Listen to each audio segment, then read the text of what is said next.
Seguru aski ezaguna egingo zaizun irudi bat. Gauez, pantailaren argiak aurpegian jota eta atza gora eta behera, gelditu gabe.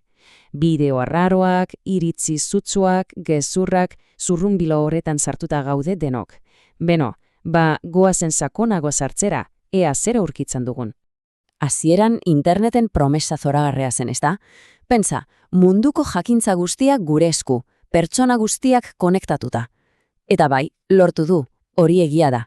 Baina aldi berean, ispilua erraldoi bat jarri digu aurrean, eta tira, agerian utzi duena ez da beti hain polita izan.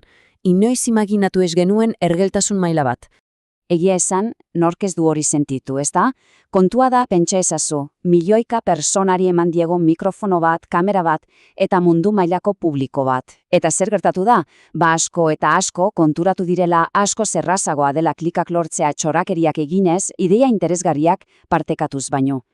Eta hau da gakoa, internetek ez du ezer berririk asmatu. Giza joera hauek beti egon dira hor. Egin duena izan da amplifikatu, fokupean jarri eta batez ere negozio eredu bihurtu.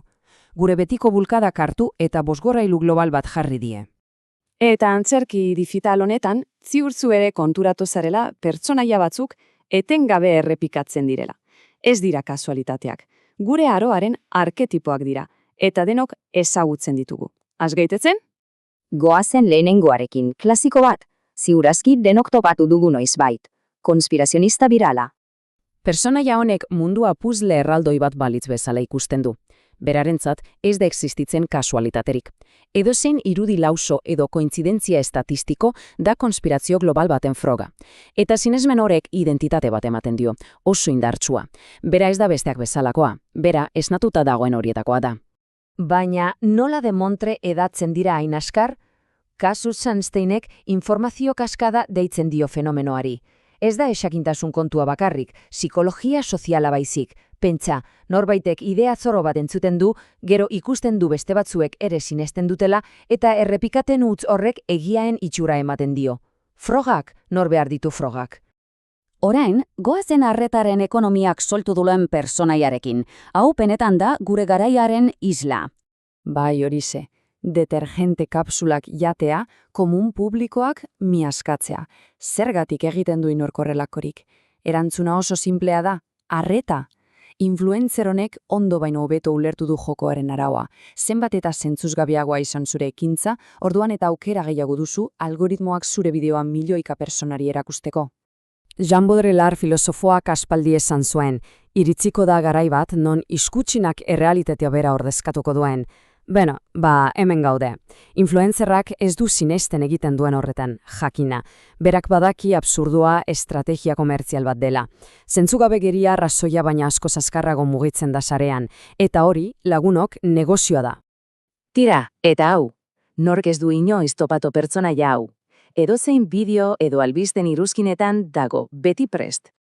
Berdin dio gaia fisika kuantikoa, medikuntza edo ekonomia globala den.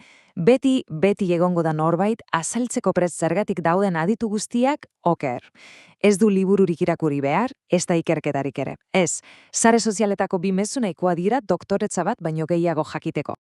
Hau, hain zuzen, Umberto Ecok primeran labur bildu zuen. Pentsa, lehen tontakelia batek ez zuen oso urrutira bidaiatzen. Orain, ordea, 5 minutan pentsatutako iritzi batek urteetako ikerketa baten pisu bera izan dezake zareen. Zergatik, interneten autoritatea ez datorrelako jakintzatik baizik eta zein seguru esaten duzuna. Eta interneten bere habitat perfektua aurkitu duen izakerik badago, zalantzarik gabe, troll profesionala da.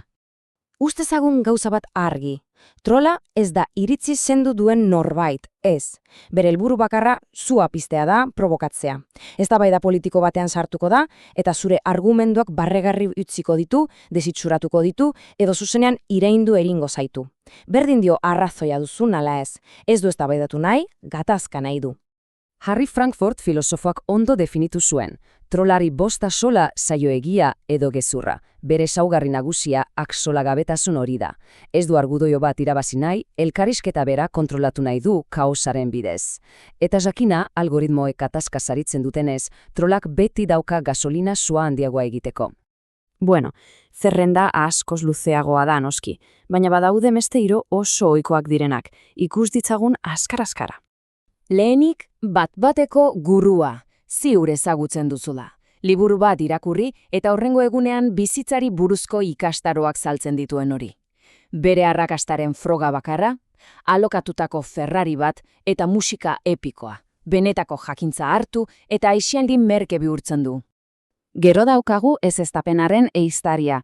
Honek ez du eztabaidatu nahi, ez du ulertu nahi, zigortu egin nahi du. Internet artxibo erraldoi bat balitz bezala erabiltzen du, duela 10 urteko txio bat aurkitzeko eta norbait publikoki ejekutatzeko. Ulertzea baino, asko errazagoa da sumindura kolektiboarekin bat egitea. Eta azkenik, nola ez, imitatzaile birala.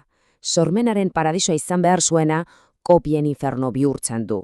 Zer dago modan, hori egingo dut, TikTokeko dantza bera, txantxa bera, denak gauza bera egiten nagarmendu nahian. Paradoxa hutsa, originaltasuna hiltzen da algoritmoari men egiteko. Konspirazionista, influencerra, aditua, trola, bai, oso erraza da pertsonai hauek bestengan ikustea eta pentsatzea, arazoa jaiek dira. Baina egia esan, hori da tramparik handiena. Iritsi da ispilurari begiratzeko unea. Internetek ez ditu pertsonaia hauek utxetik sortu, gure baitan zeudenia da. Gure nagikeria, gure azerrerraza, zerbait egiaztatu gabe partekatzeko joera, hori guztia gure baitan dago. Sareak egin duena da gure alde iluin hori hartu eta mundu osoaren auren jarri. Beraz, analizia huizteko, galdera dezeroso bat utziko dizut airean. 7 arketipa hauetatik, zein ikusten duzu gehien zure inguruan, eta are garrantzitsuagoa, horietako zein izan zara zu noizbait. Agian, mekanismo hauek ulertzeara, hain zuzen ere, horien parte ez bihurtzeko lehen pausoa.